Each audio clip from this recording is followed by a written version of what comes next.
Bismillahirrahmanirrahim. Assalamualaikum warahmatullahi wabarakatuh. Kami dari kelompok 5 mata kuliah opsi saham akan mempresentasikan hasil jawaban kami di latihan soal pertemuan 9 mengenai nilai saham.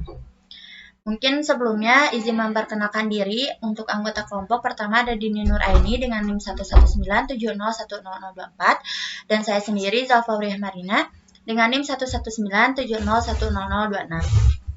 Langsung saja ke pembahasan. Untuk nomor 1 dan 2 akan dijelaskan langsung oleh Dini Nur Aini.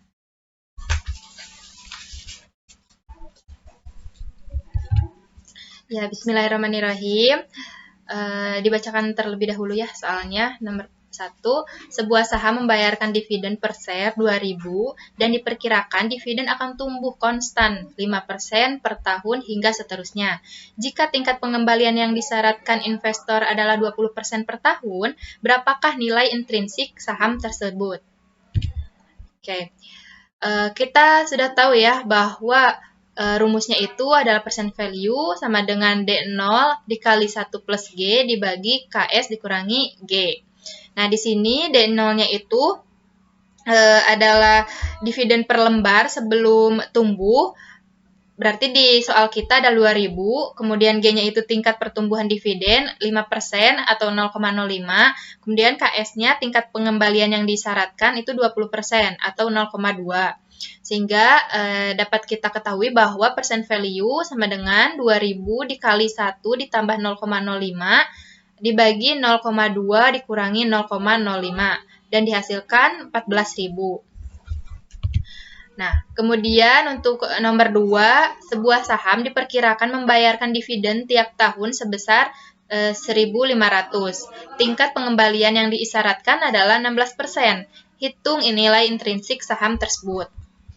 Nah, untuk nomor 2 ini kita menggunakan rumus percent value sama dengan D dibagi K. Dengan D-nya itu adalah dividen tahunan per lembar saham, dan di soal itu ada 1.500, kemudian K-nya itu adalah tingkat return atau pengembalian yang disyaratkan sebesar 16% atau 0,16.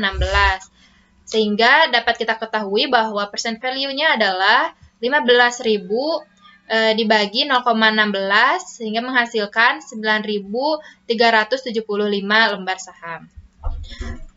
Untuk nomor ketiga dikembalikan lagi ke Teh Jalfa. Oke, tadi penjelasan nomor 1 dan 2. Kemudian untuk nomor 3, PTA saat ini membayar dividen sebesar 1.600 per lembar untuk saham biasanya. Perusahaan memperkirakan akan menaikkan dividennya 20% per tahun dalam 4 tahun pertama, kemudian dividen tumbuh 10% per tahun setelahnya hingga seterusnya. Jika return yang diharapkan investor adalah 16%, berapakah nilai intrinsik saham tersebut? Ini untuk penyelesaiannya. Ini kita membagi dua, ada grow and constant. Untuk yang pertama, ini di bagian pertama itu 20%, kemudian di bagian keduanya ada 10%. Untuk D0 1.600, ini D1 itu merupakan tahun pertama 1920, kemudian D2-nya 2.304, D3-nya sampai dengan D5. Selanjutnya ini untuk D1 1920 dibagi 1,16 pangkat 1, kemudian untuk D2 sampai pangkat 2, D3 pangkat 3 sampai dengan D5. Sehingga nilai present value-nya itu Rp40.564,49. Itu untuk jadi nilai intrinsik saham yaitu Rp40.564,49. Mungkin cukup sekian pembahasan latihan soal yang nomor 1 sampai dengan nomor 3. Terima kasih atas perhatiannya. Wassalamualaikum warahmatullahi wabarakatuh.